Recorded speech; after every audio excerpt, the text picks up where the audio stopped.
guiado tu camino y a tu lado siempre está. Sus promesas cumplirá y a su tiempo lo verás. Eres parte del pueblo de Dios, Él te levantará, te restaurará y tu victoria llegará.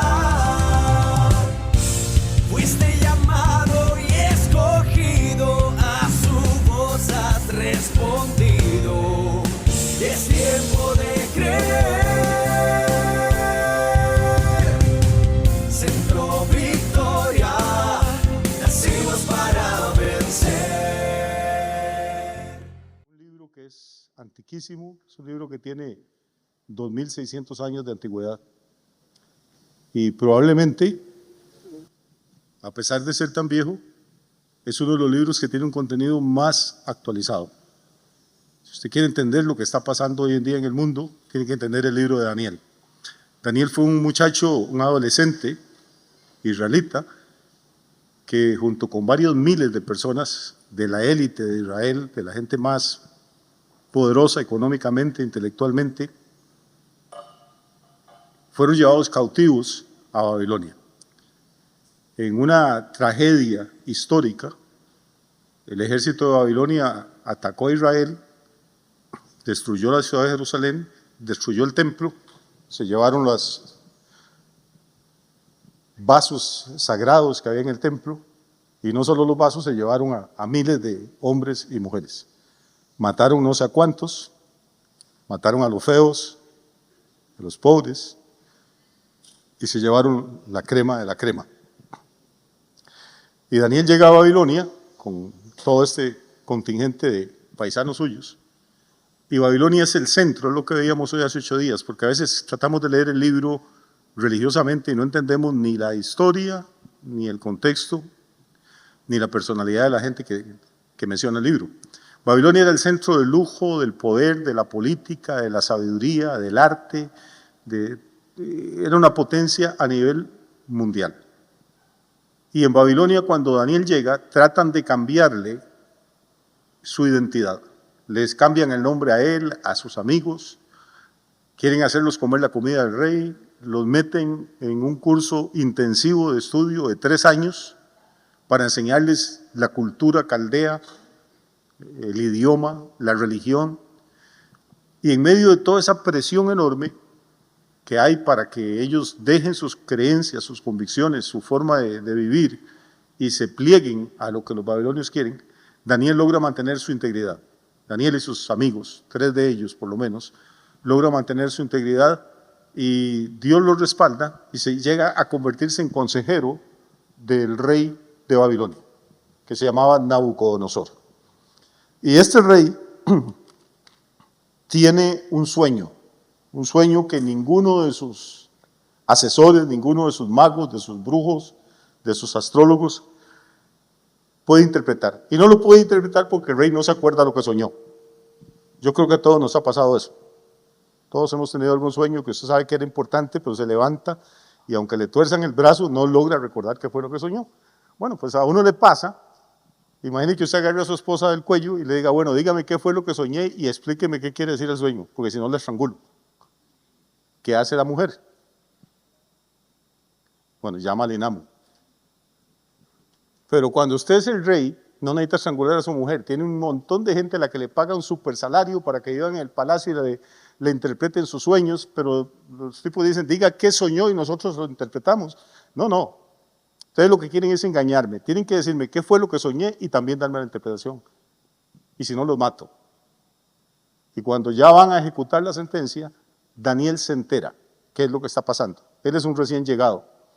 Y le dice a uno de los oficiales de Nabucodonosor, díganle al rey que por favor que me dé un chancecito, que me dé un tiempito y yo me voy a encargar de decirle qué fue lo que soñó y de explicarle el sueño. Eso hay que tener un coraje increíble para poder hacer eso. Y el rey le da tiempo, Daniel se va donde sus 3 amigos y le dice, muchachos, ayunen y oren porque necesitamos una respuesta de parte de Dios. Y finalmente Dios le da la interpretación y él va donde el rey, ahí fue donde quedamos anoche, hoy hace 8, ¿se acuerdan? Sí. y le dice, usted lo que soñó fue esto, vio una estatua muy grande, que la cabeza era de oro, el pecho y los brazos eran de plata, la cintura y los muslos eran de bronce, y las piernas eran de hierro, y al final los pies de esa estatua eran una mezcla extraña, no una aleación, porque una aleación son dos metales, pero una mezcla extraña de hierro con barro. Y usted estaba asombrado viendo esa estatua, cuando de pronto vino una piedra que había sido cortada no por una mano humana, y esa piedra golpeó los pies de la estatua. Y como eran una mezcla de arcilla, de barro y de hierro, los pies se desmenuzaron y la estatua cayó. Y el hierro, el bronce, la plata y el oro se deshicieron, y la piedra empezó a crecer y se convirtió en una montaña gigantesca que llenó toda la tierra. Este fue el sueño que usted tuvo. Es un sueño extraño. Y la interpretación, le dice Daniel, es esta. Le dice, la cabeza de oro es usted y Babilonia. Usted es un rey increíblemente poderoso, rico, lo tiene todo. Pero su reino no va a ser eterno. Su reino va a pasar y va a venir otro reino que va a ser de plata. O sea, todavía valioso, pero un poquito menos que el oro. Y ese reino es el de los medos y los persas. Y después ese reino va a pasar también y va a venir otro, que es de bronce. Ese fue el imperio de Alejandro Magno y de los griegos. Y luego va a venir otro que va a ser terrible, va a ser muy fuerte, va a destruir a todos sus enemigos, ese va a ser de hierro. Eso fue el imperio romano. Si usted lee la historia, se da cuenta que tal y como Daniel escribió, 625 años antes de Cristo, la historia humana lo que ha venido a hacer es repetir exactamente ese patrón. Babilonia fue importante. Usted sabe leer y escribir gracias a los babilonios. Sabemos mucho de matemáticas, sabemos que un círculo tiene 360 grados y sabemos el teorema de Pitágoras, no crea que por Pitágoras, sino por los babilonios. Sabemos de astronomía por los babilonios. Luego vinieron los medo-persas, que fueron muy valiosos, tan valiosos que dominaron toda el Asia. Pero su imperio duró unos 140 años. Y cometen un error. El último rey de los medo-persas, que se llamó Jerjes, se le ocurre atacar a unos islitas pequeñas que había por ahí en el mar Egeo, en Europa, y que eran griegas, lo que hoy sería Grecia. La mayoría de ustedes vieron, me imagino que los 300. ¿Alguien vio la película? Los 300. Es un poquito exagerada, pero son 300 hombres griegos que, comandados por Leónidas, deciden morir en un lugar que se llama las Termópilas. Y le hacen frente a un ejército de cientos de miles de medos y de persas, sobre todo persas, que atacan, pero los griegos los derrotan. Y empiezan un imperio. ¿Cuál es la importancia que tiene eso en la historia? ¿Están conmigo o ya los perdí? ¿Qué importancia tiene eso en la historia? Que por primera vez en la historia de la humanidad, el centro del poder pasa del continente asiático al continente europeo. Babilonia estaba en Asia, Media y Persia estaban en Asia, pero ahora el que tiene la sartén por el mango es el imperio griego, que es la parte de bronce que había visto en su sueño Nabucodonosor. Entonces no es nada más que fue una batalla ahí para hacer una película, es que cambió la historia del mundo. El centro del poder pasa de Asia y se mueve a Europa. Y en menos de 12 años, 8 o 10 años, un hombre, Alejandro Magno, toma esos ejércitos de Grecia y conquista el mundo entero. Llega hasta la India y muere intoxicado en una borrachera y cuando tenía como 30 años de edad apenas. Dicen que cuando llegó a la frontera de la India con sus ejércitos, preguntó que qué había más allá. Estaba la cordillera de los Himalayas y nadie había subido nunca ahí. Y le dijeron, no, ahí se acaba el mundo, ya no hay nada más. Y entonces se sentó a llorar. Fue la única vez que lo vieron llorar, porque ya no había más mundo para conquistar. Con 30 años. Y una vez con 30 años todavía está viviendo con los papás.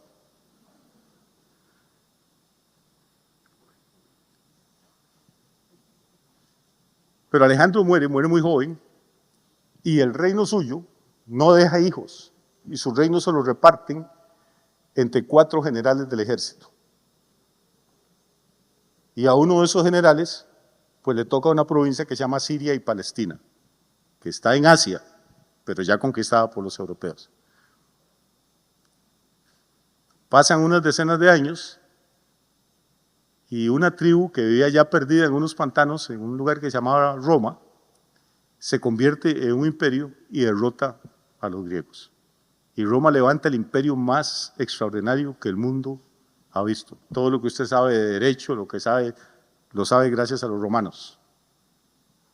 Construyeron carreteras que todavía hoy duran, puentes que 2000 años después todavía funcionan, acueductos que 2000 años después transportan el agua, aunque acueductos y alcantarillado no lo crea.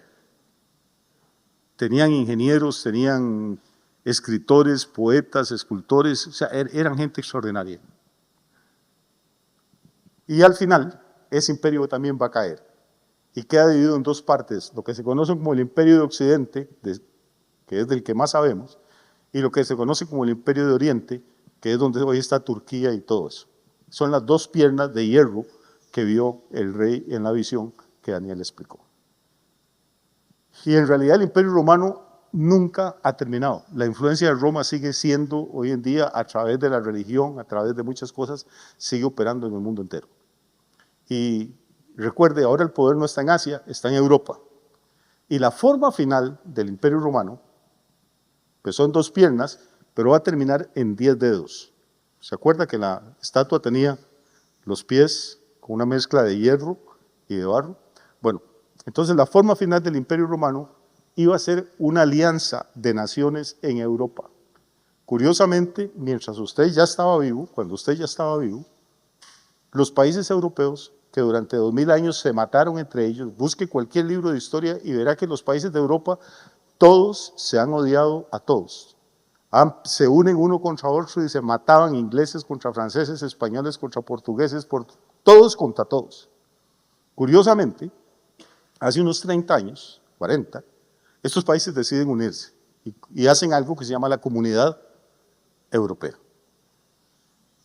Lo que Daniel le explica hace 2600 años a Nabucodonosor es que la forma final del Imperio Romano iba a ser una alianza extraña. Iban a ser gente que hacía alianzas humanas, pero que no se iban a mezclar entre ellos. Cada país conserva su idioma, conserva sus cosas, porque el hierro y el barro no se pueden mezclar. ¿Qué es lo importante de toda esta historia? Lo importante es que cómo termina el sueño que tuvo Nabucodonosor, cómo termina la interpretación que Daniel le da. Y ahí está la clave, para los que toman notas. Lo que Daniel termina diciendo es, en los días de estos reyes, ¿de cuáles?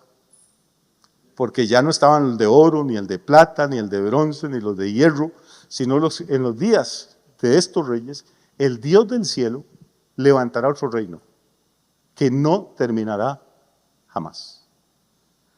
Así que, amigo y amiga, usted está viviendo en un tiempo extraordinariamente emocionante.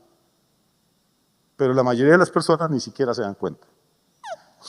Y las profecías que tiene el libro de Daniel son tan extraordinarias, que muchos eruditos y muchas personas que no, dicen, no, eso no, Daniel no escribió ese libro se escribió 150 años o 160 años antes de Cristo, porque es tan exacto lo que él predice, que no se lo pueden creer. Pero esta noche yo quiero empezar, no con Daniel, quiero empezar con el libro de Isaías, para los que tienen ahí, los que no, que nos ayuden con la pantalla. Isaías 46, el versículo 9. Y pongan mucha atención a lo que dice ese texto, Isaías 46, 9. Está hablando el Señor y les dice al pueblo de Israel, acordaos de las cosas pasadas desde los tiempos antiguos, porque yo soy Dios y no hay otro Dios, y nada hay semejante a mí. Acordaos de las cosas pasadas desde los tiempos antiguos, eso es lo que estamos haciendo aquí, porque yo soy Dios y no hay otro Dios, y no hay nada semejante a mí. Ahora lea el versículo 10. Que anuncio lo por venir desde el principio, y desde la antigüedad lo que aún no era hecho. O sea, la demostración de que Dios es Dios y que la Biblia es inspirada por Dios es la profecía. Es que Dios anuncia lo porvenir desde el principio, y desde la antigüedad lo que aún no era hecho, que digo, mi consejo permanecerá y haré todo lo que quiero.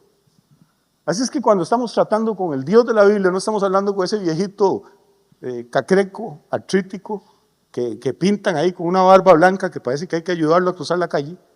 Estamos hablando con un ser extraordinariamente sabio, poderoso, y que demuestra su divinidad como profetizando, anunciando desde la antigüedad lo que iba a ocurrir. Y una vez que él anuncia algo, dice, mi consejo permanecerá y voy a hacer todo lo que yo quiera. Brinque Pedro o salte Juan, el propósito de Dios se va a cumplir.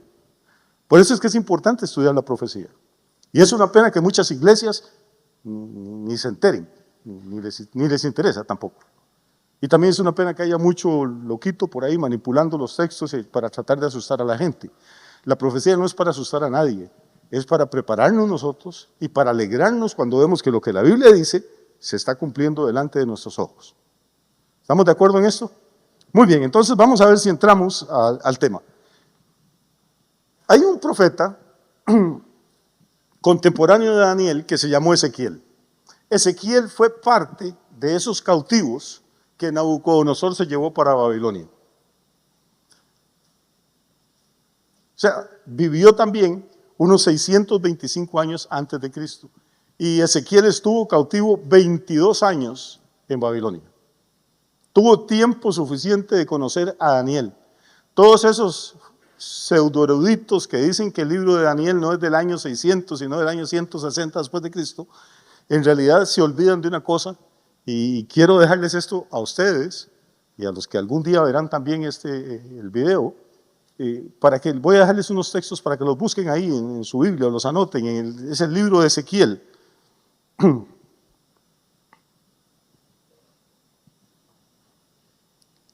El capítulo 14.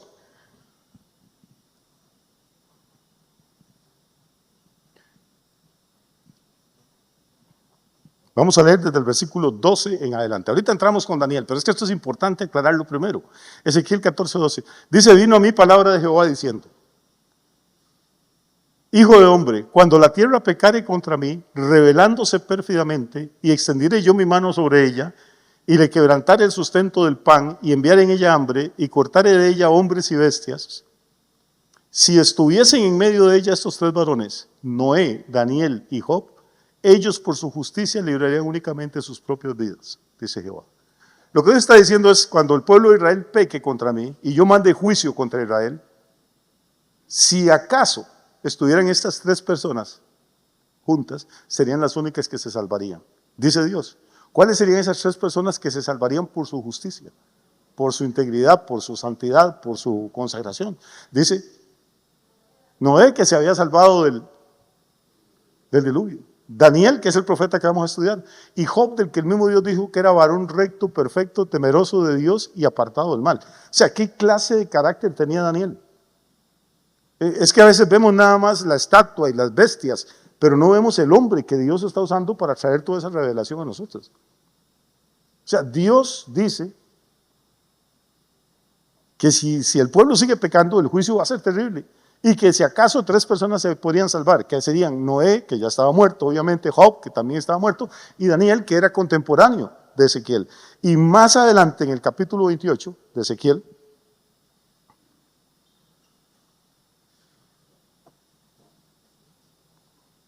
Ezequiel capítulo 28, versículo 3, veamos desde el versículo 1.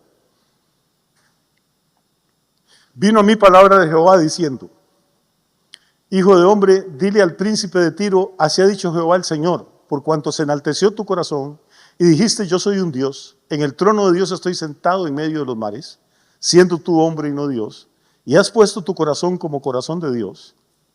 He aquí que tú eres más sabio que Daniel, no hay secreto que te sea oculto. Quiere decir que Ezequiel, que conoció a Daniel, que fueron contemporáneos, que estuvieron juntos en Babilonia, está hablando de Daniel en la época del cautiverio, no en el año 160 a.C., sino en el año 625 a.C. No sé si me explico. Tal vez esto no todos lo están captando, pero es para que entienda que cuando la gente que no quiere creer, se encuentra con la profecía bíblica y dice, no, no puede ser cierto que alguien que viviera 600 años antes pudiera adivinar todo lo que iba a ocurrir. Esto es que el libro de Daniel fue escrito mucho después, que Daniel vivió en el año 160. Pero Ezequiel, que estuvo cautivo con Daniel en el año 625, lo menciona 2 veces en el libro. En una habla de su santidad, de la integridad de Daniel, y en la otra habla de la sabiduría de Daniel. Y cuando usted ve el libro, que es el que estamos estudiando supuestamente esta noche, se va a dar cuenta que lo que Ezequiel dice de Daniel es completamente cierto. Era un hombre absolutamente íntegro y era un hombre completamente sabio. ¿Entendemos esto? Muy bien, entrémosle entonces al asunto. ¿Qué pasa con la imagen que dejamos hoy hace 8 pendiente y que es la que estamos retomando hoy? Bueno, pues que se cumplió literalmente la secuencia cronológica. Primero Babilonia, después Medo-Persa. Recuerde que del pecho salían 2 brazos que eran de plata. Uno era el imperio Medo, el otro era el imperio Persa. Y después venía la parte que era de bronce, que es justamente el metal que usaban los griegos en sus armas. Y luego vinieron las piernas de hierro, y nosotros ya no estamos viviendo ni en la época de la cabeza, ni en la del pecho, ni en la de los muslos, ni siquiera en la de las piernas. Estamos viviendo en la última parte de la estatua, que sería la de los dedos de hierro mezclados con barro. O sea, todo lo demás es pasado. Lo que nos queda es una puntita nada más para que se termine de cumplir la profecía. Porque ¿qué va a ocurrir en los días de esos reyes? ¿Qué va a ocurrir? Una piedra cortada no con mano, o sea, de origen no humano, sino sobrenatural. Va a venir y va a herir a esa estatua, a esa sucesión de imperios humanos, y se va a establecer el reino de Dios en la tierra, que eso es lo que nosotros estamos esperando. Por eso le digo, estamos en tiempos espectaculares. Daniel vivió muy lejos de eso. Y este libro de Daniel no es fácil de interpretar, no es fácil de entender, por una sencilla razón.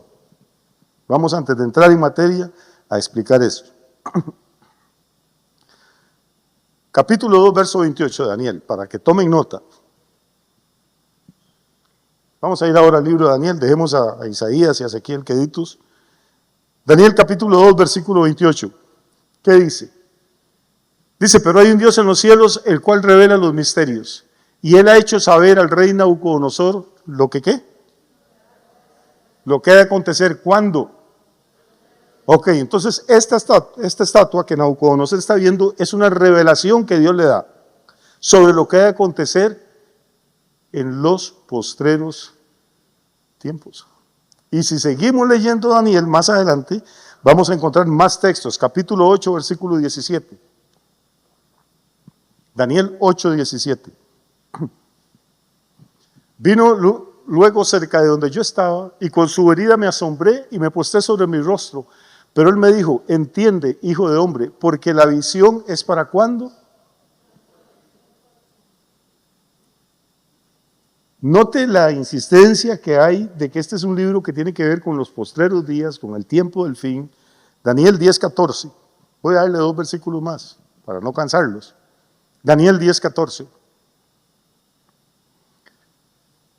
He venido para hacerte saber lo que ha de venir a tu pueblo. ¿Cuándo? En los postreros días. ¿Por qué? Porque la visión es para esos días. ¿Cuáles? Los postreros, otra vez. O sea, hay una insistencia de parte del Espíritu Santo para que el que lee el libro de Daniel sepa, entienda, procese ahí en su mente que lo que está leyendo tiene que ver con los postreros días. Y por eso este libro era imposible de entender hace 100 años o hace 150 años. Por más inteligente que fuera la persona que lo leyera, por más estudiado que fuera, por más espiritual que fuera, por mucho que orara. Voy a terminar con el último versículo, Daniel 12, un par de versículos ahí para cerrar esta parte. Daniel 12, el versículo 4. Pero tú, Daniel, oiga la orden que el Señor le da. Dice, tú, Daniel, cierra las palabras y ¿qué? Sella el libro. O sea, Daniel era un libro sellado, no por nadie, sino que Dios le dio la orden al profeta. Le dijo, sella el libro. ¿Hasta cuándo iba a estar sellado? Hasta el tiempo del fin.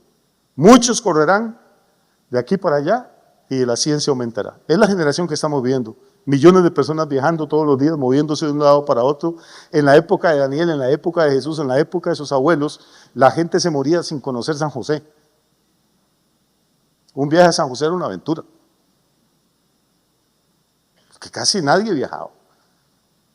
Para mí viajar a San José era una tortura, porque mi mamá me agarraba y me friccionaba primero con alcohol. No, ahora a usted le da risa, pero era horrible.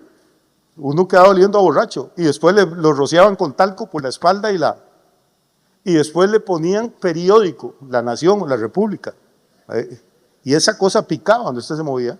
Y luego le encaramaban una camiseta y una camisa y una sueta. Y la gente iba en Musoc. Uno pagaba 10 colones de pasaje. Eso valía el pasaje. Y las ventanas se bajaban y se cerraban. Y dejaban que la gente fumara dentro del bus. Y el chofer andaba una resma de bolsas de papel. Y cuando había verano, pues uno podía viajar con la ventana abierta. Pero cuando llovía, que era casi siempre, las ventanas estaban cerradas. Aquella era la gente fumando puros, de todo adentro. Y claro, ya ahí por San Rafael Norte empezaban las bolsas, nada más se oía un grito atrás. Y los choferes tenían un ayudante, un cobrador se llamaba. El cobrador iba con una bolsa y el tipo vomitaba de aquel olor a agrio. Eso era un viaje a San José, ¿no?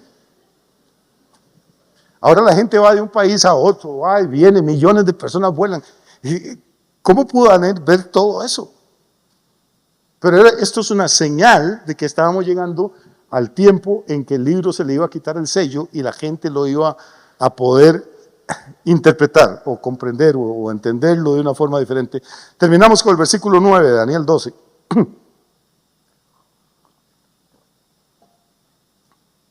Y él respondió: anda, Daniel, pues esas palabras ahora no solo sella el libro, sino estas palabras están cerradas y selladas, no eternamente, sino hasta un momento determinado por Dios. ¿Cuál era ese momento? Hasta el tiempo del fin. O sea, le acabo de dar 5 versículos explicándole por qué el libro de Daniel era tan complejo, porque aunque la persona fuera muy de Dios o muy inteligente, no podía captar la revelación que hay en ese libro, porque el mismo Dios lo había sellado. Entonces este es un libro destinado para nosotros. Es un libro que todas las iglesias deberían manejar, conocer y leer para atrás y para adelante.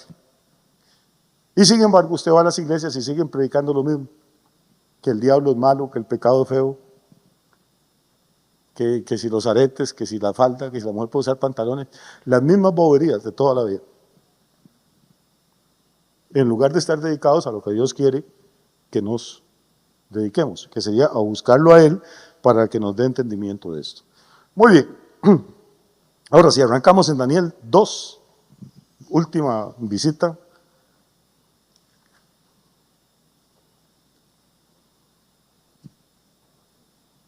Daniel 2:31. Dice: tú, oh rey, veías. Daniel está explicando el sueño. Y aquí una gran imagen. ¿Cómo era la imagen? Era grande. Esta imagen, que era muy grande y cuya gloria era muy sublime, estaba en pie delante de ti. Entonces, esa imagen son los reinos, los imperios mundiales que han existido. Obviamente eran gloriosos, eran muy grandes, pero también hay otro adjetivo que pone Daniel al final, lo que dice: la imagen era terrible. Todos los imperios que han habido, por más plata que tengan, por más gloria que hagan, han sido hechos a base de sangre. Han sido masacrando a otros pueblos, aniquilando a otros pueblos. Todos los gobiernos del mundo han sido injustos, porque todos se han hecho explotando, matando, engañando, robando. Por eso la imagen era grande, era gloriosa, era sublime, todo lo que usted quiera, pero también era terrible. Estos 4 imperios tienen algo en común. Todos son imperios gentiles. ¿Qué quiero decir cuando son gentiles? Que no son judíos. Ni Babilonia, ni los medopersas, ni los griegos, ni los romanos, ni la comunidad europea ahora. O sea, Israel sigue siendo un paisecito de nada, ahora condenado y criticado por todo el mundo, rodeado de enemigos. ¿Por qué eso es así?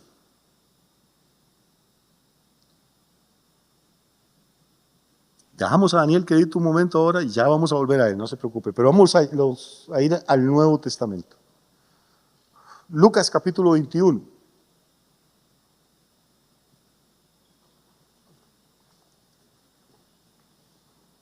Hay una frase en Lucas 21:25 que es importante que usted la tenga presente esta noche.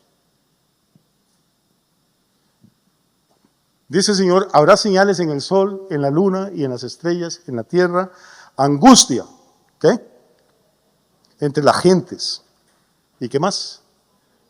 Que va a estar confundida a causa del bramido del mar y de las olas. Está describiendo lo que va a pasar exactamente en los días de esos reyes. Tenemos toda la tecnología, tenemos la comodidad, tenemos la plata que nunca la humanidad había tenido. La persona más pobre hoy en día, de todos los que están sentados aquí, el más pobre de ustedes, vive mejor que como vivían los reyes de Francia o los reyes de Inglaterra en la Edad Media. Yo les conté una vez, el palacio más lujoso que había en Europa era el Palacio de Versalles, de los reyes de Francia. Tenía 1000 habitaciones. 1000 habitaciones y ni un solo servicio sanitario. ¿Por qué? Porque la gente iba y necesitaba hacer sus necesidades y simplemente se alzaba el vestido de la mujer o se recostaba el hombre contra una pared en los corredores del palacio. El más pobre de ustedes tiene, aunque sea en el patio, un hueco y una galerita. Los reyes no tenían eso. La mayoría de nosotros nos bañamos por lo menos una vez o 2 al mes. Cuando usted ve las películas de esa época, usted va a ver que todos los hombres y las mujeres usan pelucas. ¿Sabe por qué? Porque todos eran rapados al cero por la cantidad de piojos. Como no se bañaban, como vivían mezclados con los animales dentro de los palacios y dentro de las casas, vivían llenos de pulgas y de piojos. Todo el mundo era cocolizo. Y entonces las pelucas eran para disimular eso precisamente. Ahora llega un niño con piojos a la escuela y hay toda una crisis, se moviliza todo desde el director, la directora, las maestras, y casi que llaman a la Cruz Roja, hay que fumigarlo. Y en esa época el rey era piojoso. Entonces tenemos una serie de comodidades que ninguna otra generación ha tenido, tenemos una cantidad de conocimiento que ninguna generación ha tenido, pero Jesús dijo que iban a ser tiempos de angustia, tiempos difíciles, tiempos en que la gente iba a estar más bien, ¿cómo se llama? Confundida y acongojada. Verso 24, que es el anterior, Lucas 21, pero lea por qué.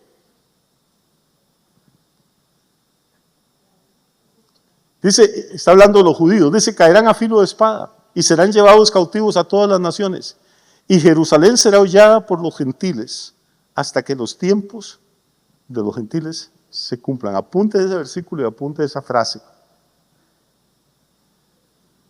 ¿Por qué me estoy metiendo en esto? Porque tiene que ver con Daniel. Recuerde, la estatua lo que muestra es la sucesión cronológica de imperios, pero todos esos imperios son imperios gentiles. ¿Entendemos eso? Y esos imperios tienen marcado un final. Por más poder, por más armas atómicas, por más aviones que tengan, tienen marcado un final en el reloj de Dios, y ese reloj está sonando ahorita, no ha parado nunca. Tic-tac, tic-tac. Ellos no saben cuánto tiempo les queda, nosotros no sabemos cuánto tiempo les queda, pero estamos ya en la etapa de los deditos. Y el reloj sigue corriendo. Hay un tiempo que solo Dios conoce que le fue entregado a los gentiles. Pero ese tiempo se va a acabar y se está acabando. Por eso Jesús dice, Jerusalén va a ser hollada por los gentiles hasta que los tiempos de los gentiles se cumplan. Los babilonios atacaron Jerusalén, los griegos conquistaron Jerusalén, los romanos destruyeron Jerusalén, los musulmanes atacaron Jerusalén, los ingleses atacaron Jerusalén, los otomanos atacaron Jerusalén. Hoy en día Jerusalén está bajo ataque. Y parecía, hace poquito, en el año 1969, parecía que ya el Señor estaba a la vuelta, porque hubo una guerra. Israel derrotó a todos sus enemigos e Israel conquistó Jerusalén. Y recuerde que la clave en todo esto, lo he dicho en otras ocasiones, la clave no está en la franja de Gaza, nada de lo que lee usted en las noticias tiene nada que ver con la realidad. La clave es Jerusalén, lo que se pelea es por Jerusalén. Y en 1969, por primera vez, desde el año 70, o sea, 899 años después de que los romanos conquistaran Jerusalén, Jerusalén estuvo bajo dominio judío. Y en ese momento, las Naciones Unidas, que Dios las tenga en su gloria, intervinieron para decir que no, que Israel debía dejarse solo la mitad de Israel, de Jerusalén, que no debía ser tan ambicioso, y dejarle la otra mitad a los palestinos. Y entonces Israel, para tener paz y que parara la guerra, echó para atrás y soltó la mitad de Jerusalén. Y Jerusalén sigue siendo hollada por los gentiles. Todos los lugares donde Jesús anduvo, Jericó, todos esos lugares están en control de gentiles. Pero el tiempo se está acabando. Si vamos a Romanos, capítulo 11,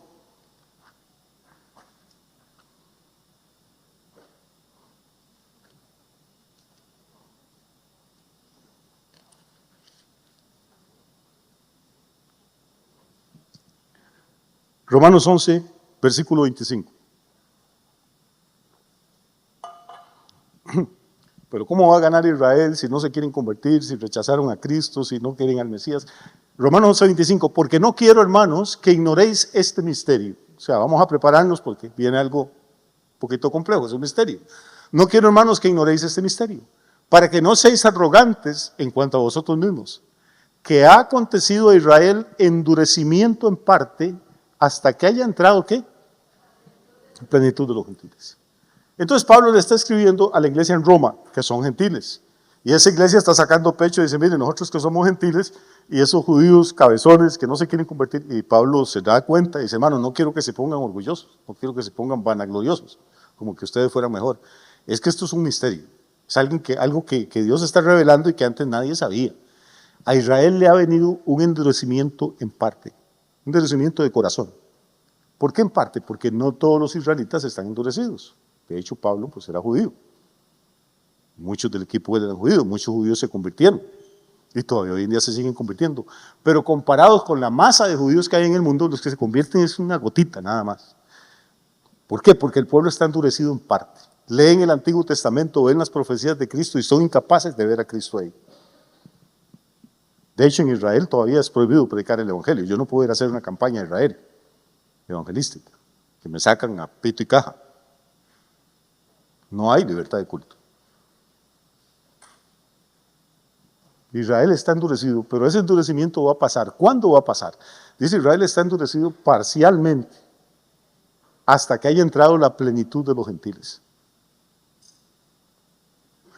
Dice Pablo, Jesús dijo, Jerusalén va a ser hollada por los gentiles hasta que el tiempo de los gentiles se cumpla. ¿Cuál es el tiempo de los gentiles? Exactamente el que vio Nabucodonosor en la estatua. ¿Se da cuenta por qué es importante la profecía de Daniel ahora? Entonces, desde la cabeza de oro hasta los pies de barro es el tiempo de los gentiles. ¿Cómo se va a acabar el tiempo de los gentiles? Va a venir una roca cortada no con mano. La roca es uno de los nombres que la Biblia le da a Jesús desde el Antiguo Testamento en adelante. Hace unos años escribí un libro que se llama ¿Quién es la roca?, precisamente hablando de eso. Esta es una roca cortada no con mano, no tiene origen humano. Y Jesús no es gentil, es judío.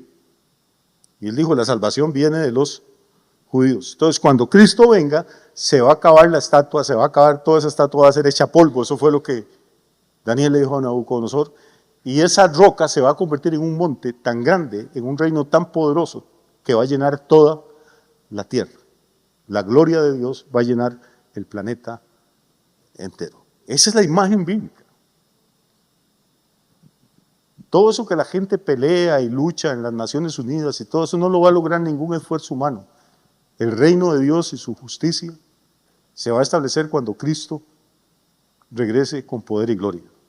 Mientras tanto, nosotros luchamos, predicamos, evangelizamos, testificamos para que se extienda un poquito la iglesia, para parar un poquito la pudrición en el mundo, pero nosotros entendemos que no vamos a establecer el reino, que Jesús va a regresar y que cuando Él regrese, todo recuerdo de la estatua va a desaparecer y el reino del Señor va a llenar entonces la tierra entera. Vamos a avanzar entonces al capítulo 3 hoy. No se preocupe, son 12 capítulos nada más. Pero no vamos a Capítulo 3 de Daniel. Imagínense, ya se nos fue casi una hora y no hemos empezado.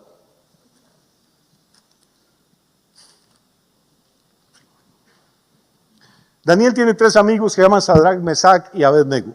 Nabucodonosor está borracho de gloria, borracho de poder. No hay nadie como él en la tierra. De hecho, Daniel se lo acaba de decir. Tú eres rey de reyes, no hay otro como tú. Dios te dio de todo. Y entonces este hombre tiene una idea genial. La idea que tienen normalmente los gobernantes y los poderosos. Tiene una idea genial en el capítulo 3, versículo 1, y dice que hizo una estatua de oro. Venimos del capítulo 2, que el hombre soñó con una estatua que la cabeza era de oro, pero de ahí los metales iban bajando en calidad hasta llegar a ser barro.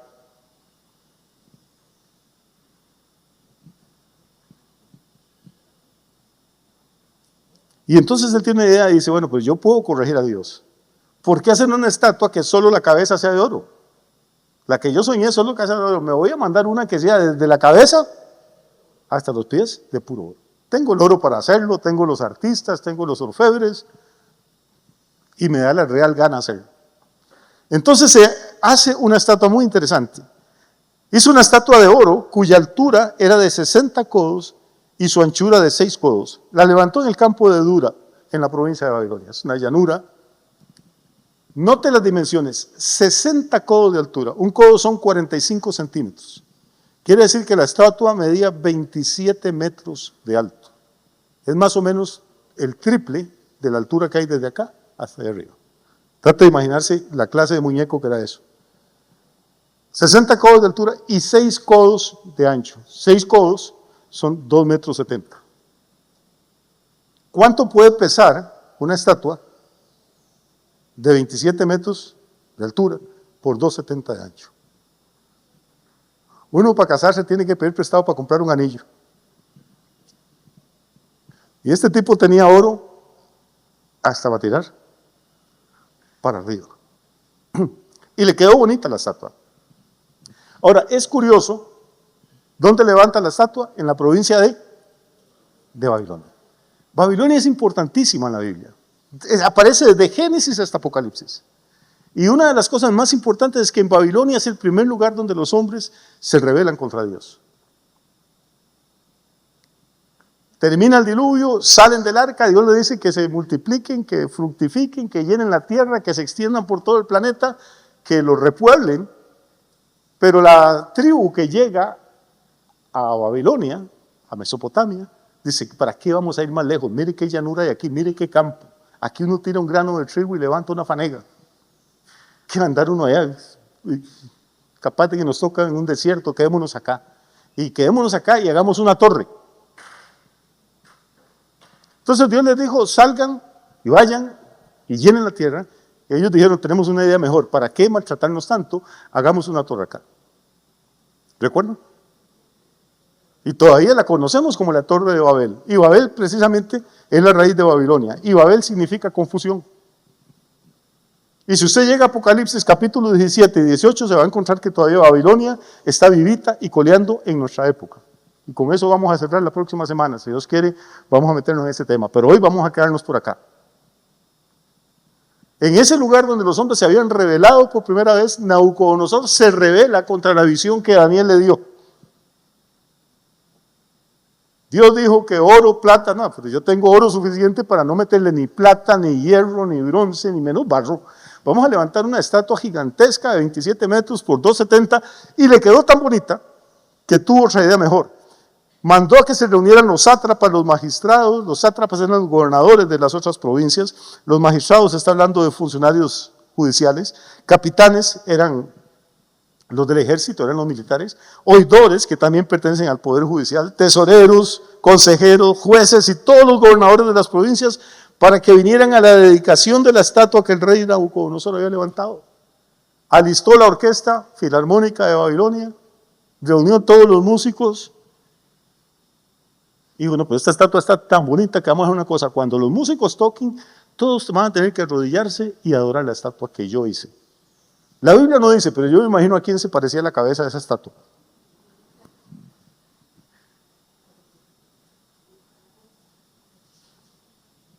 Casi estoy seguro que tiene las facciones de Nabucodonosor.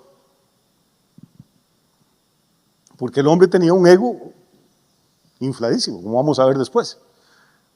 Pero resulta que toda esta gente que viene, los funcionarios, los dignatarios, los del Poder Judicial, los del Ejército, los tesoreros, nadie le discute nada a Nabucodonosor. El tipo tenía mal carácter, todos se arrodillan, todos adoran la estatua, pero hay tres que se quedan erguidos, que quedan de pie. Y cuando hay cientos o miles de personas que están tiradas en el suelo y usted está de pie, usted va a ser el blanco de todas las miradas. ¿O no? Si usted se arrodilla o se tira de panza ahí, pues nadie lo distingue entre toda la masa. Pero si usted queda de pie cuando todos se postran, todos lo van a señalar. Y Sadrac, Mesach y Abednego, los tres amigos de Daniel, no se postraron. E inmediatamente le llevan el reporte a Nabucodonosor y dicen: Nabucodonosor, hay tres tipos ahí de los deportados que trajimos de Jerusalén que no se quisieron arrodillar, no quisieron adorar tu estatua. Y Nabucodonosor, ¿qué es eso, bro? Los manda a llamar y les dice: muchachos, me están diciendo que ustedes no nos arrodillamos. Y dijeron: bueno, piénselo, porque si no, yo había dado la orden que el que no adore la estatua, lo vamos a quemar vivo. Piénsenlo bien. Les voy a dar otra oportunidad. ¿Por qué? Porque son amigos de Daniel, y yo respeto a Daniel, respeto lo que Dios le ha dado a Daniel. Entonces, me encanta el versículo 16. ¿Lo tienen? Para mí esta es una de las partes más lindas de toda la Biblia. Por favor, respire profundo. Dice: Sadrac, Mesach y Abednego respondieron al rey Nabucodonosor diciendo: no es necesario que te respondamos sobre esta asunto. No nos dé tiempo. No ocupamos tiempo para pensarlo. Ya lo teníamos decidido desde antes. No es necesario que te respondamos sobre este asunto. ¿Por qué razón? Oiga lo que dicen los muchachos. He aquí, nuestro Dios a quien servimos puede librarnos del horno de fuego, y de tu mano, oh rey, nos librará. Esas son palabras de fe. ¿O no? Son adolescentes todavía. No crea usted que son tres viejitos cansados de la vida. No, son tipos jóvenes, llenos de vida, llenos de hormonas, que viven bien, viven en el palacio, comen como reyes, visten bien, tienen una vida espectacular. Pero ahora llegan a un punto en que tienen que decidir entre su comodidad o su integridad. Y el versículo 18 es mejor todavía. No es necesario que te respondamos acerca de este asunto, oh rey, porque el Dios al que servimos puede librarnos del horno de fuego, y de tu mano, rey, nos librará. Y si no, o sea, ellos saben una cosa, saben que Dios tiene el poder para librarnos. Lo que no saben es si Dios querrá librarnos. Vamos a ver, a uno le dicen que tiene cáncer y eso es devastador. Y usted que es creyente, usted sabe que Dios es todopoderoso y que tiene el poder para sanarlo. Lo que no está uno 100% seguro es si querrá Dios sanarlo, porque no todo el mundo se sana. Yo sé que Dios tiene el poder para prosperarnos económicamente. La pregunta que uno se hace es: ¿querrá? ¿Será esa la voluntad de Dios? Ellos están seguros de que Dios al que sirven y al que adoran es mucho más poderoso que Nabucodonosor y que los puede librar sin ningún problema. Lo que no tienen la seguridad, porque no tienen una palabra específica del Señor al respecto, es si Dios querrá librarlo. Pero entonces oiga lo que dice en el verso 18 del capítulo 3 de Daniel. Dice: y si no, debes saber, oh rey, que no serviremos a tus dioses, ni tampoco adoraremos la estatua que tú has levantado. Eso se llama tener principios. ¿Cuántos adolescentes hay hoy en las iglesias cristianas, y adultos y viejos, que tengan esa clase de principios? Que digan: no, por ninguna plata. No, que mire, que usted es la conserje, pero si se acuesta conmigo la nombro gerente. Nadie se va a dar cuenta. Y que usted diga: no, señor, ni aunque me hiciera gerente del mundo entero. Dios puede darme la gerencia de otra forma, y si no me la da, tampoco me va a acostar con usted. Esos son principios. ¿Cuánta gente conoce usted así?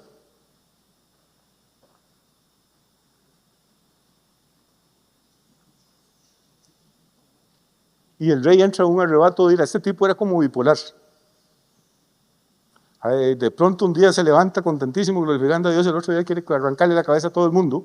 Probablemente lo habrían diagnosticado como algún trastorno, y de hecho la misma Biblia dice que durante 7 años estuvo completamente desquiciado.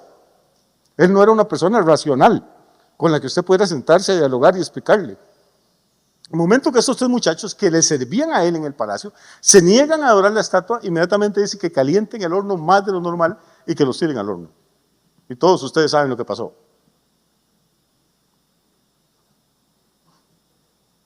Cuando fueron a sacar la ceniza, se asomaron y vieron que entre las llamas había 4 personas caminando. Y se dice, pero oiga, ¿cómo fue ese asunto? No fue que echamos 3. Y dice, bueno, pues hay 4 ahí caminando. Los echaron amarrados y ahora están caminando. Los ataron de pies y manos y andan conversando con una 4ª persona. Y el 4º parece hijo de los dioses. Uy, hermano, es que cada vez que uno lee esto, siente que se le pone la piel de chompipe. Es que es impresionante. Y finalmente cuando se apagan las llamas, pues nadie se atreve a acercarse ahí, y sacan los tipos, dice que ni siquiera había olor de humo, ni en el cabello, ni en la túnica. Lo único que le quemó el fuego fueron las ataduras, los mecates que les había puesto a Babilonia. A veces Dios permite que sus hijos y sus hijas entren al horno de la prueba, ¿no? Pero si usted es un hombre o una mujer de principios, de convicciones, el fuego de la prueba no lo va a destruir. Va a destruir las cosas que lo ataban, va a destruir las cosas que lo estorbaban. Y cuando usted salga, va a salir más libre que como entró. Y si manejamos este concepto bien, vamos a descubrir que en la prueba y en medio del dolor, aunque gritemos y pateemos y nos rebelemos a veces, hay una presencia de Dios que no la encontramos en ninguna otra parte. Y ahora el rey entra en otro ataque. Y dice el versículo 29, ese Dios de estos muchachos es el Dios verdadero, por lo tanto decreto que todo pueblo, nación o lengua, que diga alguna blasfemia contra el Dios de Sadrach, Mesach y Abednego, sea descuartizado. O sea, el tipo va de un punto al otro. Pero aquí hay otra lección, hermano. Aparte de todo este tema de la prueba y del sufrimiento, hay otra lección importantísima. Recuerden que Daniel es un libro profético, no solo es un libro devocional. Si nosotros nos vamos al último libro de la Biblia ahora, porque recuerde que Daniel está sellado, ¿hasta cuándo? Hasta el tiempo del fin, hasta los días postreros, hasta que se acabe el periodo de los gentiles. Vamos a ir al libro de Apocalipsis un momentito. Capítulo 13, versículo 11.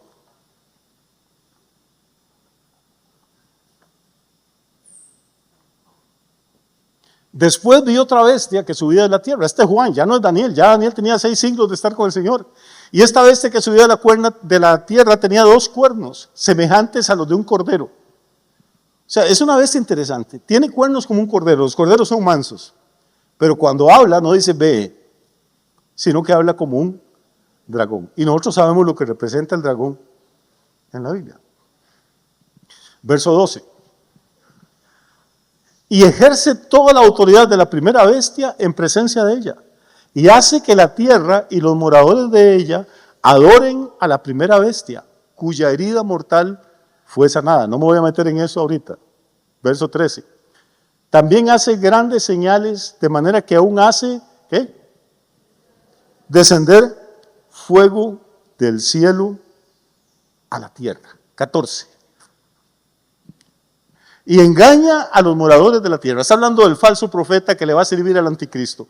Engaña a los moradores de la tierra con las señales que se le ha permitido hacer en presencia de la bestia, mandando a los moradores de la tierra que le hagan imagen a la bestia que tiene la herida de espada y vivió. Volvemos a encontrar el tema de una imagen. 600 y pico de años después. Ahora hay otro gobernante mundial. Va a ser el último de los reyes gentiles, el anticristo. Porque en los días de este rey es que va a venir el Señor. Y este hombre tiene un falso profeta. Él es un líder político y tiene un líder religioso a la par. Y ese líder religioso va a decir, miren, la bestia, este gobernante estuvo muerto y yo lo resucité. Y eso es una burla de la resurrección de Jesucristo. Satanás no puede inventar nada, lo que hace es copiar. Y ustedes deben de adorarlo. Así como los cristianos adoraban al Cristo que ellos decían que había resucitado, ahora aquí les traigo un resucitado de verdad, adoren a este. Es más, como no todos pueden ir donde él está, les voy a hacer una imagen. Y se le permitió infundir aliento a la imagen de la bestia, para que la imagen hablase e hiciese matar a todo el que no la adorase. Hermano, es que estamos leyendo el libro de Daniel 600 años después. Otra vez tenemos una imagen de un gobernante mundial. Otra vez se da una orden a nivel global de que todos tienen que adorar esa imagen, y otra vez la sentencia, si usted no la adora, es de muerte. No sé si vemos cómo están entrelazadas las profecías de la Biblia. Ahora, esto es un poquito fregado. ¿Cómo hago yo una estatua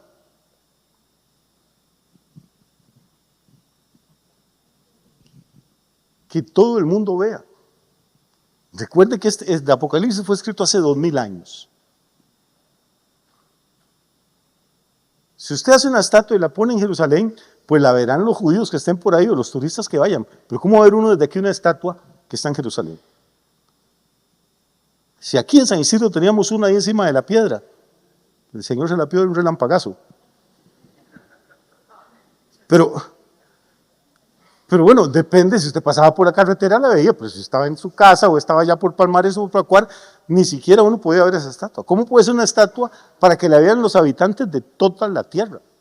¿Cómo podía Juan, hablar de eso hace 2000 años? Piense en esto. Y curiosamente, dice Juan que es una estatua que puede hablar. Yo no soy ningún experto del tema, pero podríamos empezar a hablar de hologramas, podríamos empezar a hablar de imágenes de realidad virtual, podríamos empezar a hablar de un montón de cosas que hace una generación nadie se hubiera podido imaginar. Y en estos momentos sí es factible hacer imágenes, de hecho las hay, hologramas, usted va a decir que la persona está ahí, no está, y usted la puede poner a hablar y a decir lo que usted quiera.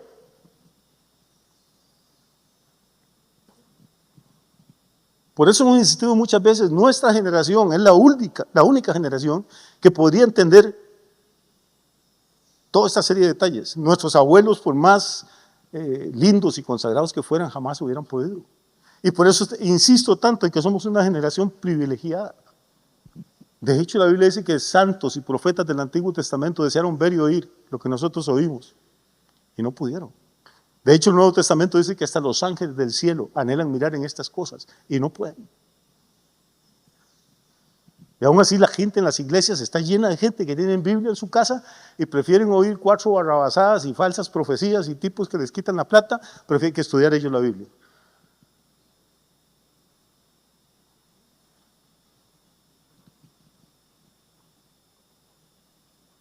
¿Cómo es posible que tengamos un libro tan maravilloso como este y que los que dicen que creen que es la palabra de Dios no lo hayan leído nunca?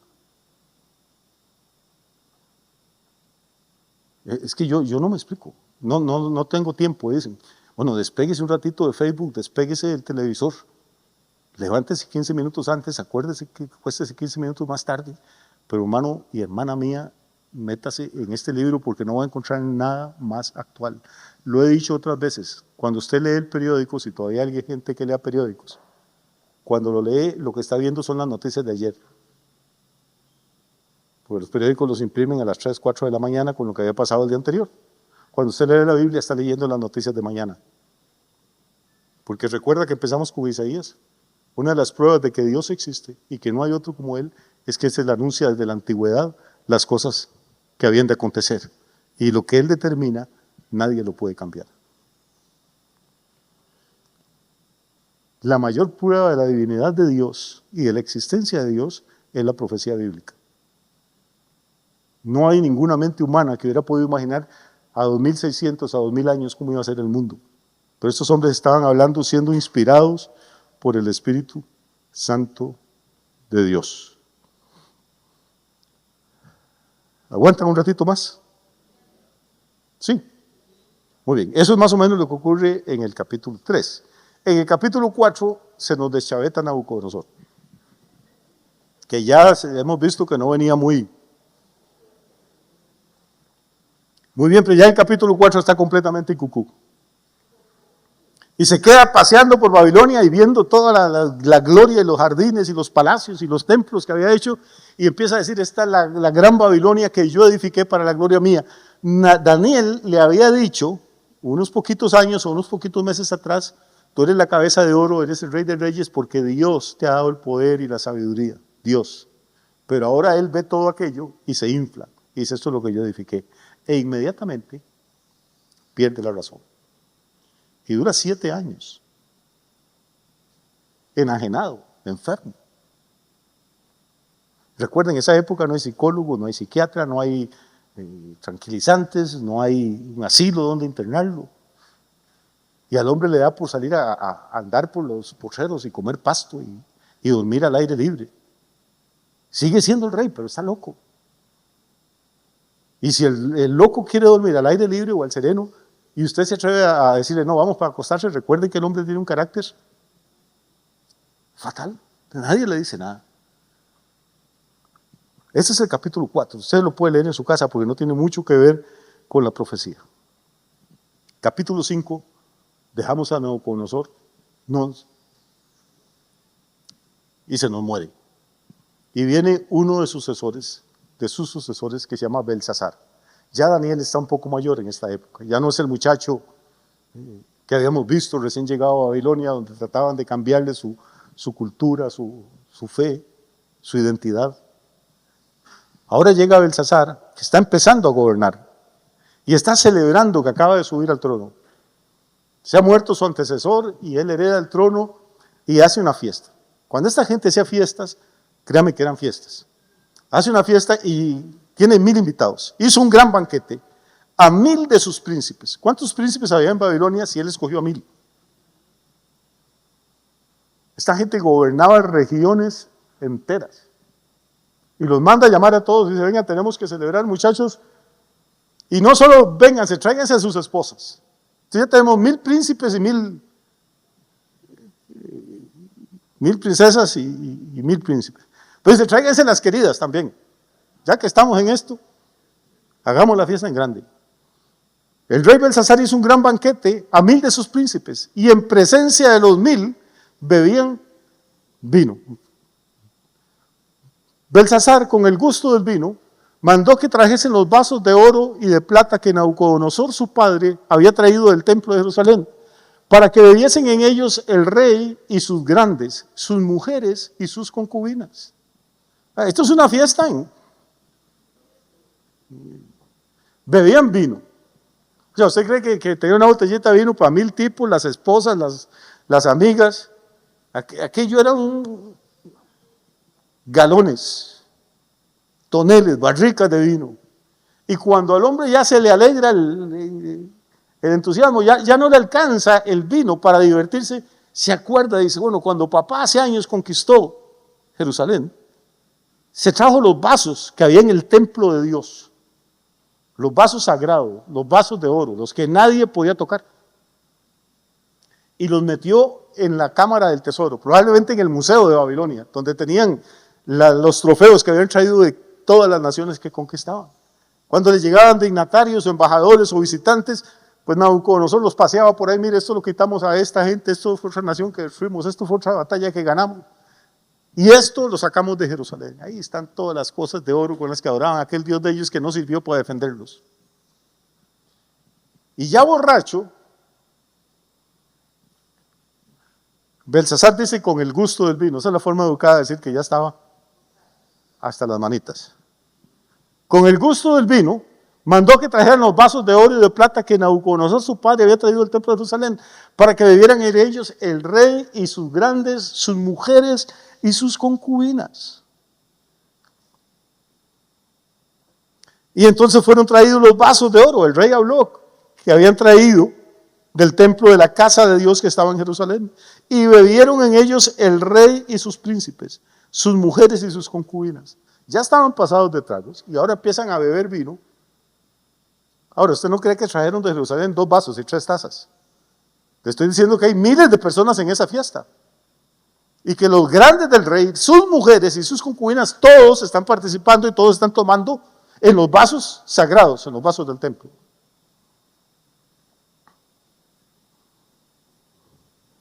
Eso es una fiesta.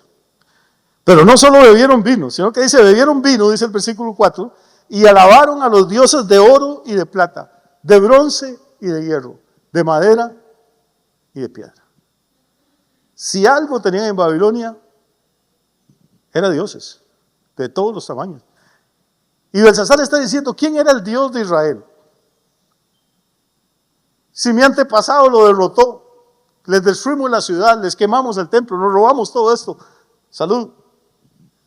Bebamos por Marduk, bebamos por Num, bebamos por los dioses de todas las demás naciones. Dioses de oro, algunos muy bonitos y muy finas, las estatuas, otros de plata, otros más o menos de hierro, otros de bronce, otros de madera. Es como hoy en día, hermano, la gente tiene imágenes de toda categoría. El pobre tiene estampitas, el rico las tiene de plata. A las imágenes se les da culto, se les honra. Se les enciende velitas para que no estén oscuras. Pero dígale a esa misma gente que levante las manos y que adore a Dios. Que confiesen públicamente a Jesucristo como su Señor y su Salvador. No pueden porque les da vergüenza. Y entonces tenemos esta pila de borrachos, miles de borrachos y borrachas, blasfemando contra el Dios del cielo, profanando los vasos sagrados del templo y dándole honra y gloria a un poco de imágenes. Repito, unas bonitas, otras feas, unas ricas, otras pobres, pero dioses muertos. Adoraron y alabaron, dice, a sus dioses. Y mientras están en eso, mientras están brindando y burlándose, ocurre algo. En la borrachera, Belsasar ve que algo está pasando raro. En el salón de los banquetes, en una de las paredes, empieza a aparecer algo. En aquella misma hora aparecieron los dedos de una mano de hombre, que escribía delante del candelero sobre el encalado de la pared del palacio real. No había pintura en aquella época. Usted quería ver blanco y limpio la sala de los banquetes, tenía que pasarle cal. Todavía en Costa Rica, en algunos lugares, no sé si ahora, pero todavía hace 50, 60 años las casas se encalaban porque eran de adobe. Y sobre esa pared nítida, blanca, para que se vea bien, hay un candelero cerca de la pared. Entre el candelero y la pared aparece una mano flotando. Y la mano escribe. Escribe algo en un idioma que Belsasar no conoce. Escribe unas palabras extrañas, mene, mene, tekel, uparsim. Y el hombre se sacude las telarañas a ver si es que se le fue la mano de verdad con los tragos o qué es lo que está pasando. Ver una mano flotando y escribiendo, y en un idioma que usted no conoce, y dice, el rey palideció y sus pensamientos lo turbaron, y se debilitaron sus lomos y sus rodillas daban la una contra la otra. Es una forma gráfica de decir que el hombre está.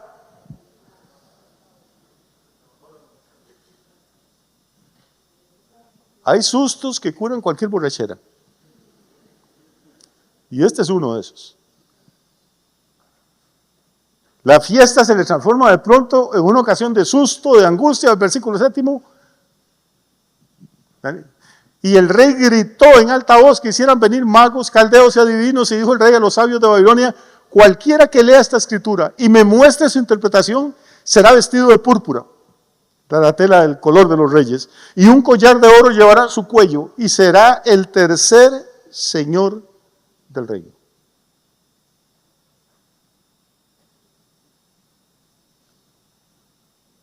De lo poco bueno que tienen los borrachos es que hay algunos que son generosos. Yo pago, aunque no haya leche en la casa, pero yo pago. Y si usted no me deja pagar, es que no es amigo mío. Aunque al otro día tenga que salir a pedir prestado para el pan. Y este hombre está echando la casa por la ventana y dice, el que me logre averiguar qué es lo que está pasando aquí, lo voy a vestir como si fuera un rey, lo hizo de púrpura, le pongo un collar de oro al cuello y lo nombro el tercer señor del reino de todo Babilonia. Y manda a llamar entonces a toda la gente ahí, sabia, inteligente, que le revele qué es lo que está pasando. Y dice, ninguno pudo mostrarle al rey su interpretación. El versículo 9 dice, el rey Belsasar se turbó sobremanera y palideció, y sus príncipes estaban perplejos. Todo el mundo está viendo la escritura y lo que dice. La reina, por las palabras del rey y de sus príncipes, entró a la sala del banquete. Qué interesante. Estaba enfiestado él, pero había dejado a la mujer afuera. Eso es una fiesta.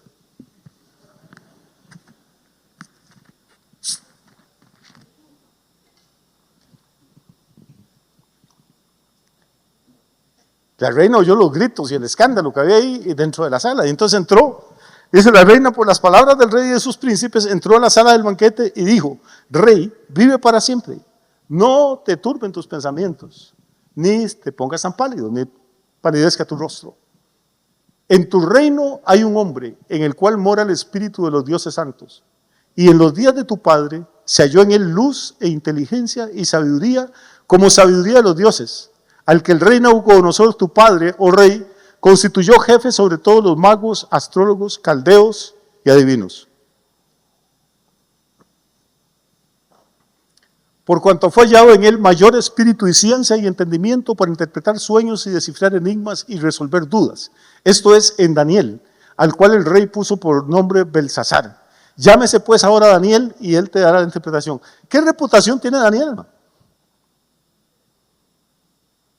El rey en su borrachera ni se acuerda, ni nunca le importó Daniel a Belsasar. Pero su esposa, gracias a Dios por las esposas, sobre todo las que dejan afuera de las fiestas, pues si hubiera estado adentro tampoco se acuerda de nada. Su esposa se acuerda que hay un hombre de Dios ahí, que hay un hombre diferente, que es superior a los magos, a los adivinos, a los astrólogos, a todo lo que hay en la corte de Babilonia. Y se manden a llamar a Daniel y él le va a dar la respuesta. Verso 13, vamos a correr un poquito. Entonces Daniel fue traído delante del rey. Y le dijo el rey a Daniel: ¿eres tú aquel Daniel de los hijos de la cautividad de Judá que mi padre trajo de Judea? Ni siquiera lo conocía. El hombre andaba en otras cosas. Yo he oído de ti que el espíritu de los dioses santos está en ti, y que en ti se halló luz, entendimiento y mayor sabiduría. Y ahora fueron traídos delante de mí sabios y astrólogos para que leyesen esta escritura y me diesen su interpretación, pero no han podido mostrarme la interpretación del asunto. Yo pues he oído de ti que puedes dar interpretaciones y resolver dificultades. Si ahora puedes leer esta escritura y darme su interpretación, serás vestido de púrpura y un collar de oro llevarás en tu cuello y serás el tercer señor en el rey. O sea, te vas a poner en plata, en honores. Oigamos a Daniel. Entonces Daniel respondió y dijo delante del rey: tus dones sean para ti y dale tus recompensas a otro. De Nabucodonosor recibió, pero de este hombre, que es un blasfemo, que es un profano, Nabucodonosor sí ganó una batalla, sí se llevó un trofeo, pero lo guardó. Nunca lo sacó para emborracharse, ni para dárselo a sus amantes, ni a sus amigotes. Pero a este no le importa nada, ha pisoteado todo. Y entonces Daniel no le va a recibir absolutamente nada. De momento. La primera vez Daniel lo que le está diciendo es: no me interesa lo suyo, si quiere dárselo a otra persona, déselo. Pero voy a leer la escritura al rey y le daré la interpretación. El Altísimo Dios, oh rey, vamos despacio por favor. ¿Están cansados? Aguanta un ratito más. Es que esta historia, bueno, no sé a usted, pero a mí es que me apasiona. El Altísimo dice, le dice Daniel: oh rey, le dio a Nabucodonosor tu padre el reino y la grandeza y la gloria y la majestad. Oiga todo lo... ¿Quién era Nabucodonosor? Es que no era cualquier cosa. Le dio a Nabucodonosor, ¿qué? El reino, la grandeza, la gloria y la majestad. Por eso es que Daniel dijo: tú eres la cabeza de oro. Nabucodonosor fue un hombre extraordinario, extraordinariamente bendecido por Dios. Verso 19. Y por la grandeza que le dio, todos los pueblos, naciones y lenguas temblaban y temían delante de él. A quien quería mataba y a quien quería daba vida. Engrandecía a quien quería y a quien quería humillaba. Entienda, estos imperios, estos reinos, se llaman gobiernos absolutistas. Nosotros estamos acostumbrados a vivir en un sistema republicano, donde hay un balance de poderes, donde el presidente no puede hacer lo que le da la gana, porque tiene que sujetarse a las leyes que decreta la Asamblea Legislativa, donde hay un poder ejecutivo, legislativo y judicial, y entre ellos tratan de que no se desmande la cosa. Los reyes no. El rey era ejecutivo, legislativo y judicial.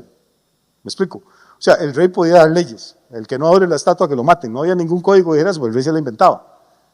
Y si no le hacen caso, entonces el rey podía dar la sentencia también como juez. Entonces actuaba como legislador, como juez y como ejecutor.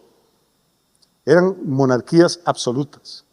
Entonces el rey hacía lo que le daba la gana. Eso es lo que Daniel está diciendo a Nabucodonosor. Verso 20.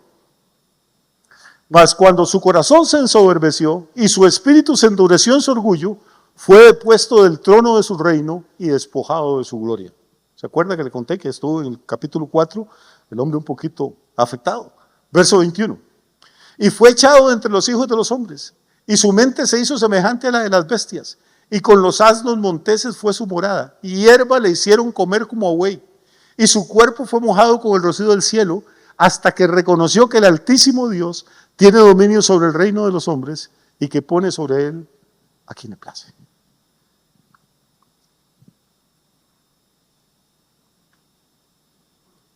Le está recordando lo que le pasó a Nabucodonosor cuando se llenó de orgullo y de soberbia. Verso 22. Y tú, su hijo Belsasar, no has humillado tu corazón, sabiendo todo esto. O sea, conociendo lo que le pasó a su papá, y que le pasó porque se ensoberbeció, porque se llenó de orgullo, usted está haciendo exactamente lo mismo. No sé si está viendo el cuadro, pero es que esto es muy peligroso. Está hablándole a un monarca absoluto, que está borracho. O sea, Daniel se está rifando la vida. Está jugando el físico. A estos señores no se les puede llevar la contraria en nada. Y menos estando sobrios, menos ebrios.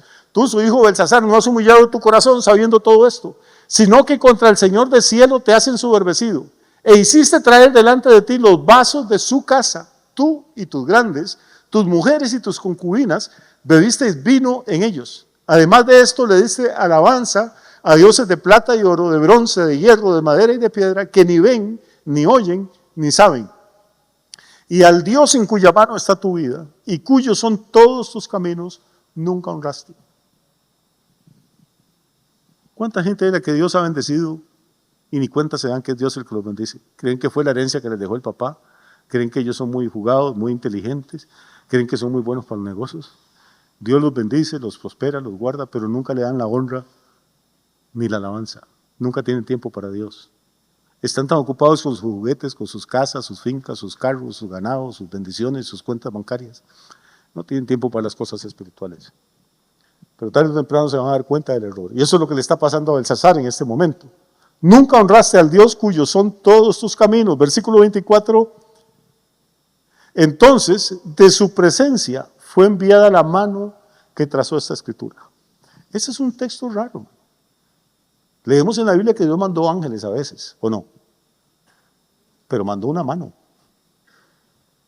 No un ángel, era una mano. En ningún momento dice que había un hombre, un ángel, era una mano, nada más. Y esta es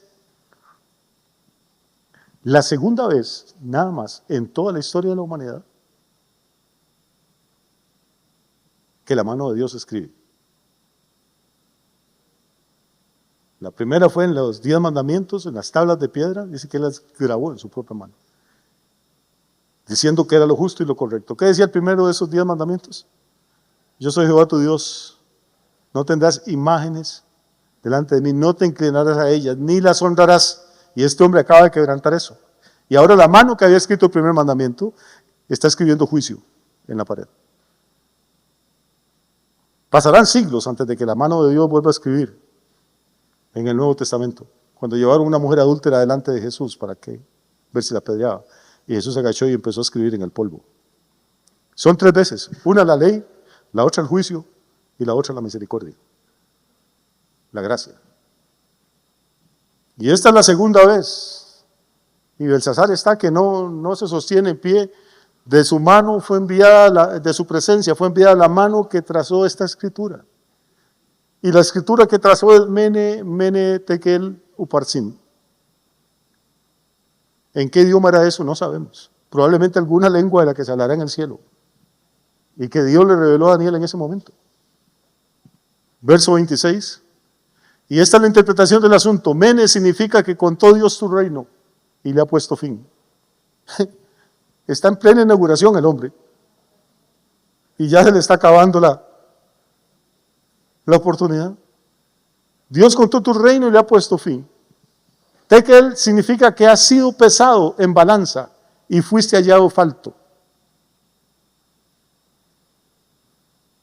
Y Uparsin significa que tu reino ha sido roto y dado a los medos y los persas. Se acaba la cabeza de oro, que era el imperio babilónico, y está a punto, pero a punto, a horas, a minutos, de empezar el pecho y los brazos de plata, el imperio de los medos y los persas. Quiere decir que Daniel logró ver dos de los imperios. Logró ver una de las transiciones, la del oro a la plata. Tu reino ha sido roto y dado a los medos y a los persas. Y ya, lea qué lindo lo que sigue. Entonces mandó Belsasar vestir a Daniel de púrpura y poner en su cuello un collar de oro y proclamar que él era el tercer señor del reino. Y la misma noche, así termina el versículo 5, la misma noche fue muerto Belsasar, rey de los caldeos.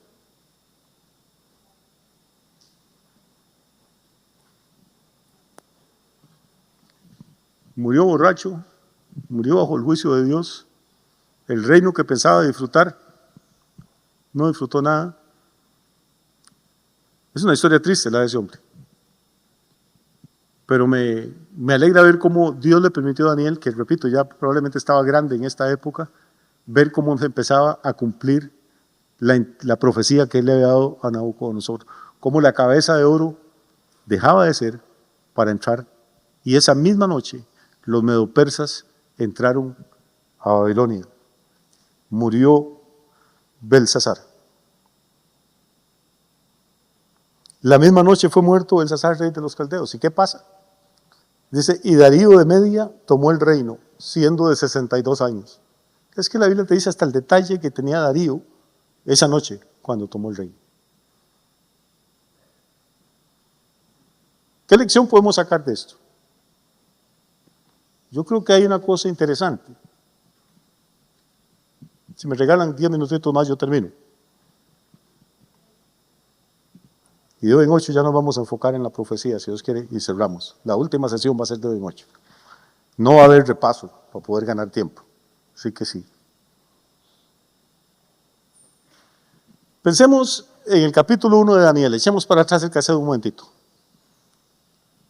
Daniel capítulo 1, los 2 primeros versículos.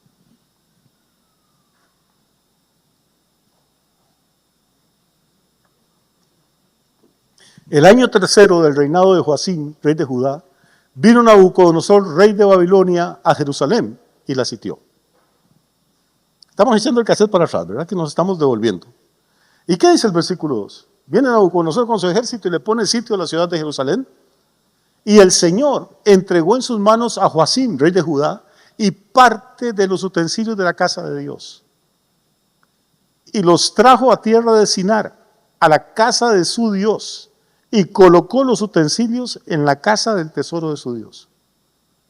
O sea, hay miles de muertos, hay un templo incendiado, hay ciudades destruidas, hay miles de viudas en ese momento en Jerusalén y en Israel, hay miles de huérfanos, y el Espíritu Santo no nos dice nada de ellos.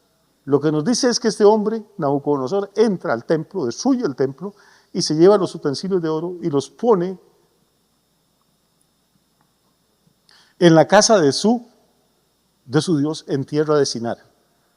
Si usted lee el libro de Génesis, se va a dar cuenta que la tierra de Sinar es donde se levantó la torre de Babel.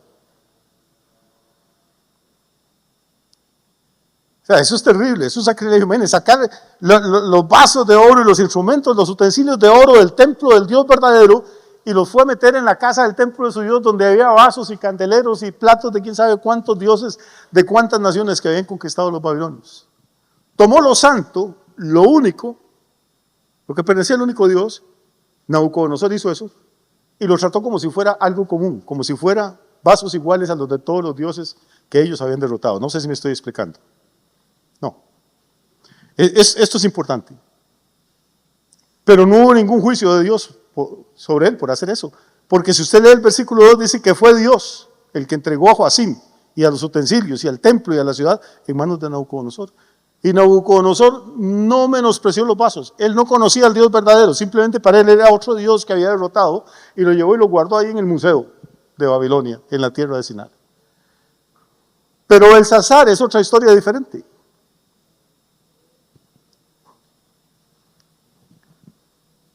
Belsasar sí profana los vasos, los manda a sacar de donde están guardados para que se emborrachen las rameras y los amigotes de él y todo el mundo ahí.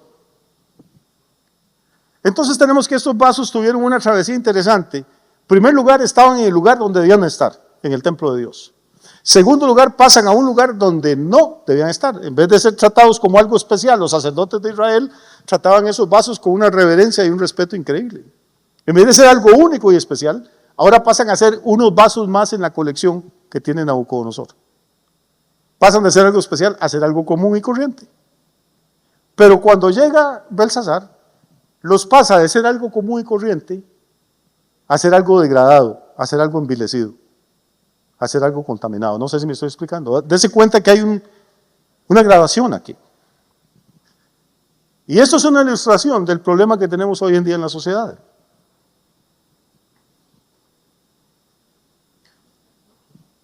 Toda la lucha que hay por cambiar la cultura suya, de sus jóvenes, de sus hijos, de las iglesias, es hacernos creer que no hay ninguna verdad absoluta, que todo es relativo, que todo está bien. Si usted cree en Dios está bien, si cree en Buda está bien, si cree en Mahoma está bien, mientras tenga fe, mientras se porte bien, mientras sea buena gente, crea lo que le da la gana. Quieren hacerlo creer que no hay un Dios único, sino que todo es igual. Y ahora no estoy hablando de vasos de oro, porque el Nuevo Testamento dice que nosotros somos vasos. Que hay vasos para honra y hay vasos para deshonra, pero que somos vasos. Lo que quiere Babilonia ahora, el sistema, porque el sistema cultural de Babilonia y religioso está operando todavía, el imperio ya no, pero el sistema sí, nació ahí. Lo que quiere el imperio es tomar gente que es única, que es separada, que es consagrada, que es dedicada al Dios único, y hacerla creer que no vale la pena quedarse sirviendo a Dios, que puede hacer cualquier otra cosa y seguir bien, porque todo es relativo. En filosofía se llama el relativismo moral o relativismo ético. No se lo dicen con esas palabras a usted, pero lo que dicen a la gente, hágalo, si usted se siente bien, ¿quién es el resto para juzgarlo? ¿Quién es el mundo para condenarlo? ¿Por qué no? Haga lo que le dé la gana. Pero ¿sabe qué es el problema? El problema es que cuando tomamos lo que es especial, lo que es único, lo que es dedicado a Dios, y lo ponemos junto a lo que es común y corriente, no se va a quedar ahí mucho tiempo. Tarde o temprano va a pasar de ser común y corriente a ser envilecido. Es muy difícil que alguien se aparte del Señor de una sola vez. Alguien que estuvo en la presencia de Dios, alguien que sintió la gloria de Dios alguna vez, es muy difícil que salga de un culto ahí donde acaba de experimentar bendiciones enormes y se vaya a meter en un prostíbulo, una cantina o un casino. Lo que va a pasar es que pronto va a empezar a oír voces que le digan, pues es que no es necesario ir todos los domingos, tampoco. Usted está descuidando a la familia, mejor llévese a los chiquillos a jugar fútbol, lleve a la doña a comerse unos huevos duros ahí bajo el puente del río Pacuar. No solo estar metido en la iglesia, uno como un ratón de sacristía. No solo lea la Biblia, también infórmese, lea otras cosas, vea tele, salga con los amigos. No hay que ser fanático, una borracherita de vez en cuando no le hace mal a nadie. Una canita al aire. Tampoco usted se va a volver alcohólico, no. Y empezamos suavemente a tomar lo que era único y lo que estaba reservado para el uso de Dios y a ponerlo junto a las demás cosas. De momento no hay grandes crisis, no va a haber no se nota ningún cambio brusco, pero si usted le deja unos meses o unos años, se va a dar cuenta que después es más fácil tomarlo de donde está revuelto con todas las demás cosas y terminar envileciéndolo y usándolo para hacerse daño a usted y hacerle daño a otras gentes. No sé si me estoy explicando. En un mundo donde la gente dice que todo es relativo, la Biblia dice que Dios es absoluto y que la palabra de Él no es igual al Corán, ni igual al libro de Mormón, ni igual a las revistas de los testigos de Jehová. Que la palabra de Él se diferencia de todas las demás porque hay profecías. Y como decía Isaías en el capítulo 49, yo soy el que desde el pasado, desde la antigüedad, revelo el porvenir. Entonces este tema, ¿por qué el versículo 2? ¿Por qué el libro empieza hablando no de huérfanos, ni de viudas, ni de cuántas casas quemaron los babilonios, sino de los vasos? Porque al final lo que Babilonia quería, no sabemos cuántos judíos de esos que se llevaron, porque se llevaron miles, no sabemos cuántos de esos terminaron sirviéndole a los ídolos de Babilonia. No sabemos cuántos de esos terminaron contaminados con la comida del rey, emborrachándose con el vino de Nabucodonosor o con el de Belsasar. Pero el libro de Daniel cuenta la historia de 4 hombres que tenían identidad, que tenían principios y que creían que no todo es relativo, que hay valores absolutos en la vida. Y si algo necesita esta sociedad son hombres y mujeres con valores. Que sepan que por ser fieles a Dios pueden perder algún negocio, que por ser fieles a Dios pueden perder una amistad, por ser fieles a Dios pueden perder una relación con una pareja.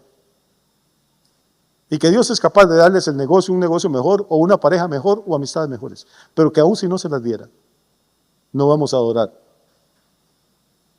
la estatua que Babilonia está levantando delante de nosotros. Descansen rico esta noche, que Dios los bendiga mucho. Y vengan 2 en 8 tempranito porque vamos a cerrar y créame que va a estar muy bueno.